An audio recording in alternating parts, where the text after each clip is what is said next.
look at our water clock here, we can see that it is almost about to drain. This whole minute side is filled all the way up to the top, and the whole hour side is filled all the way up to the top. So, in just a little bit more, we are going to see that whole minute side start to drain its water out into the bottom of the clock, into that ball there. When that happens, more water is going to come over into the hour side, causing it to overflow all of its water down into the bottom and resetting the entire thing to 1 o'clock. All right, folks, it's about to happen. So here is what you are going to look at. First, look at this bottom siphon here on our clock. In just a couple seconds, it's going to start filling up with water and empty into the bottom. Here it goes. You can see that it is filling up with water now.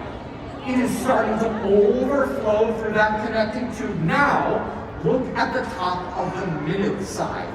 Takes a couple seconds, but as this siphon is draining out, it is creating a suction that is now putting more water into the top of the minute side. The minute side is starting to drain all of its water. Now, look at the top of the hour side. As the minute side starts to drain, now we can see more water being taken from the top of the clock and put into the hour side.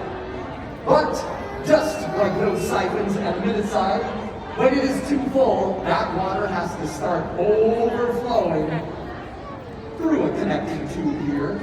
So we are going to start seeing all of that water in the hour side. Well, can anyone tell? What is the water in the hour side doing right now?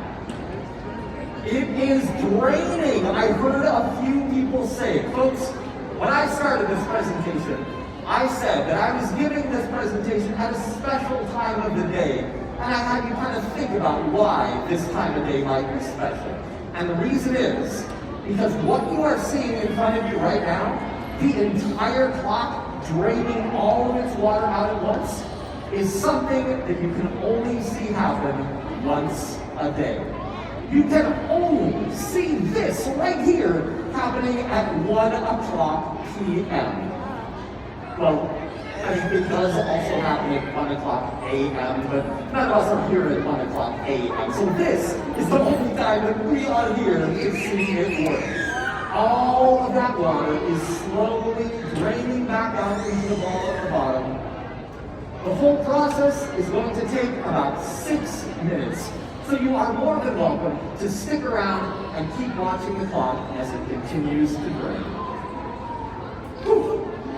And I've got to say, I think this thing is amazing. It is incredible to me that the brilliant minds of the ancient Greeks took timekeeping devices that look just like this to eventually get inspiration for very complicated water clocks like this. Pretty amazing. Well, and looking at our timer here, it looks like I have literally run out of time, so I guess that brings me to the end of my presentation. I want to thank you folks very much for coming and learning a little bit about our clock, and I hope you all have a wonderful time here at the Children's Museum of Indianapolis. So long, folks! Yay!